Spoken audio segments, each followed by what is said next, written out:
How to troubleshoot Fisher Snow Plows. Fisher Engineering has been manufacturing snow plows for more than 60 years. As with most industrial machinery, wear and tear can create problems that are relatively easy to diagnose. Try a few troubleshooting steps before consulting a repairman. Replace fuses if the control power indicator does not come on and there is no power to the unit. There are two automotive-style fuses on the vehicle control harness.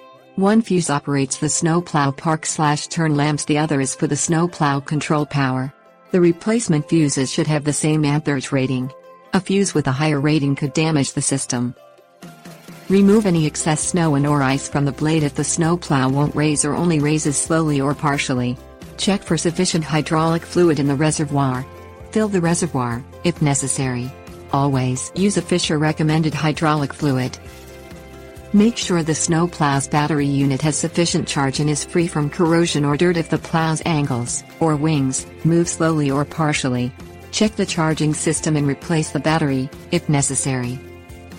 Inspect all the hydraulic fittings and hoses for damage and to ensure that they are secure if the snowplow lowers by itself or will not stay in the raised position. Tighten or replace fittings and hoses as necessary.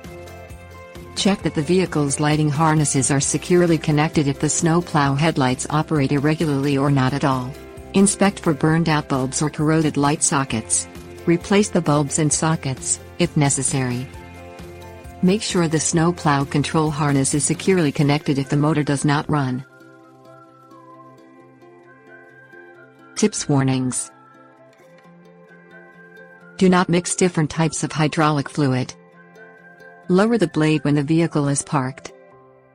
Transport speed should not exceed 45 miles per hour. Plowing speed should not exceed 10 miles per hour. If you locate a hydraulic leak in a hose or fitting, do not touch the fluid with your bare hands.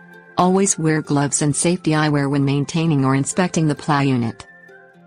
Always disconnect the battery before removing or replacing any electrical components. Batteries contain sulfuric acid and can burn skin, eyes and clothing.